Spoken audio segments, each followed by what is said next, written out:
What's up, family? This is your man, not your boy, Go Black to Africa. Hey, I want to share this video with you of Jane Elliott, a white woman who actually has been around for many of years. She used to be a teacher in the school system early on in the, I guess, 60s, who did a project called Brown Eye, Blue Eyes, or Blue Eyes, Brown Eyes, one of the two, that has been around for some years. It definitely got some notice over the years in how quickly the youth minds can be manipulated and how quickly children's minds by color can be manipulated. And so check that out, what she's did. But I want you to listen to what she has to say about white people and what they have done around this globe, as well as, some other things I find very interesting. We'll be back right here, and I'll see exactly what your thoughts are in the comments. Well, they don't even want to see Jesus as he's described in the Bible, with kinky woolly hair and feet of bronze. We white folks, I'm sorry, but that's what we have to call us. We pale faces, one of the major differences between me and you is when pale faces come into a new environment, they immediately adjust the environment to fit their needs. And if it's religion, they do it there too. We want to kneel to somebody who looks like us. That is a mental problem that we have, and we need to get over it. And we won't get over it until we are in the position in which we have placed people in this country for the last 300 years. We have to let people find out how it feels to be on the bottom. And white folks are scared to death. Melanemic people, pale faces, are scared to death that that's what's going to happen to them. I don't think it is. I think that people of darker complexion, melanaceous people, are more intelligent than that. They know what happens when you set up a system like that, and the people who are on the top are making it work for them. People say to me, it was good enough for my father, it's good enough for me. It wasn't good enough for my father, and it wasn't good enough for your father. It wasn't good enough for any of our fathers as long as we were divided on the basis of the amount of a chemical in our skin. It makes no sense. You can't justify it. It's unjustifiable. That Columbus didn't discover America, that it was discovered by Africans between 20,000 and 10,000 years before Columbus was a gleam in his father's eye. Would it help if you realized that you were here first, and because of the melanin in your skin and your ability to live even with the hole in the ozone layer getting larger and more sunlight being allowed to enter our environment, that you will be here last? Do you not realize that the reason you are going to be in the majority, numerical majority in the future, is because you are going to live longer because of what we melanemic people have done to this country and to this world with our behaviors? Do you realize that only 18% of the population of the earth is classified as white?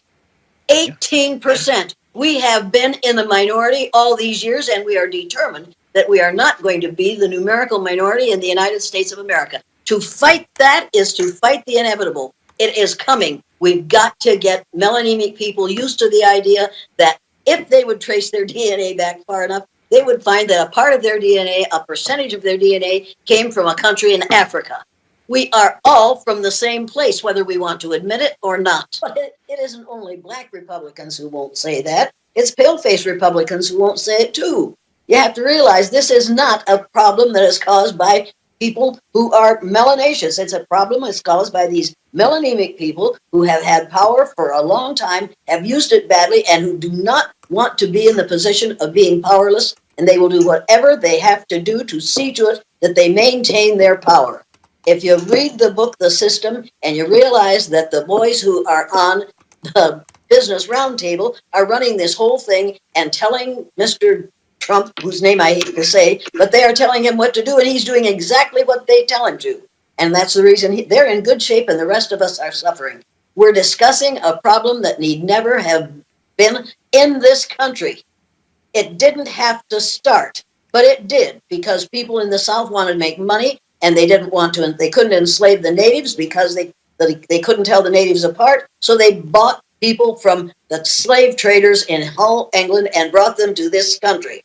If that hadn't started, none of this would have started, but none of that would have started if it hadn't been for religion. And right now we are using religion to run this country again. You need to realize that. That is more dangerous than racism. Make no mistake about this. So what do you think? You know, I'm going to first say my hat's off to Jane Elliott, because I've watched her work over the years when she speaks to all of these colleges and universities, to these white students who she's opening their eyes up on their so-called white privilege and off of the so-called system that their ancestors created, as well as, you know, some of their white supremacist spirit that they exude unbeknownst to them at times because of this system. And you have to be really honest with oneself to be able to look within inside to see, does this exist in you? Where she will admit even that in her own self, her behavior could be prejudiced or biased because of how the system has made people act and behave.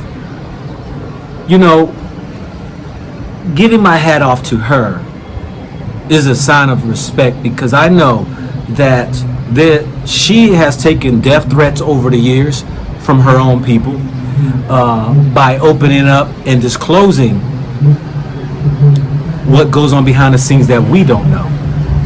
She has looked them in the eyes and telling them how they act and behave, and the detriments they have done across the globe, and the injustices that they have done against us in America.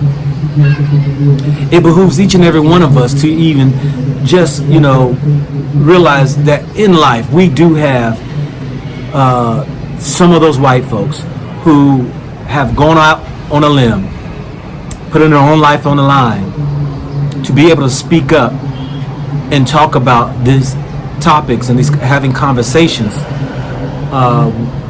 with their own people as well as with others, so that we can see how we behave.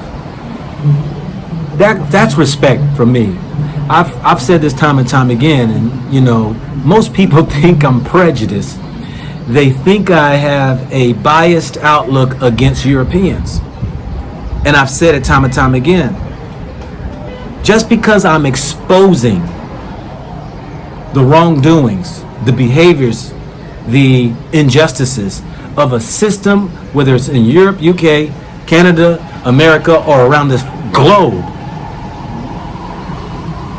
some people take that as a means of an attack against a people, or I have a prejudice or bias against them. This is what Jane Elliott is doing, the same thing I'm doing. Exposing those so-called prejudice and biases, how Europeans can behave and act. When I say it, you all get upset. When she says it, you want to listen. And I'm talking about now black people, because there are those black folks who are blind and think that everything is a-okay, that they will defend a system based upon their achievement, or they never had an experience with prejudice that was actually directly towards them. Instead of listening and being able to research as a whole what have this system done against the people. These are the ignorant people that I don't respect, because they only worry about themselves. They don't think about the whole. These are the ones who you know, they finished their colleges, got their degrees, got a good job, they live in their little nice house, and they drive their little special car with their little bling on, and they think they have achieved whiteness.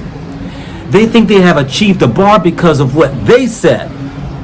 When I've said, you've only reached the surface of achievement. You come over to Africa, you're going to find there is no ceiling to a accomplishment, a goal. America says The sky is the limit. Here in Africa, there is no limit. America says living the American dream. In Africa, it's living your true reality. So those who live in this dream are those who are blind and don't even realize, because their mind has been programmed to believe that if you achieve this, you are have a means of success. That's a lie.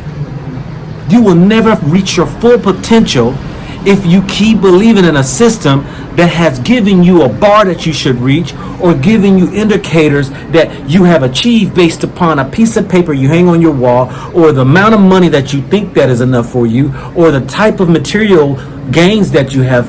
You are living an American dream. I say wake up, people, because you're sleeping. And as long as you are sleeping, you will never achieve what the Creator have created you to reach a potential far and above, or as the writings say, receiving the full abundance that is awarded you. So I say, open your eyes, wake up.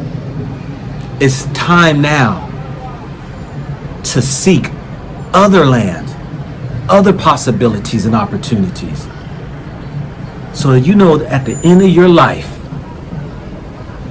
you lived it according to your standard, to your views and beliefs, to your abilities. This is your man, not your boy. Go Black to Africa.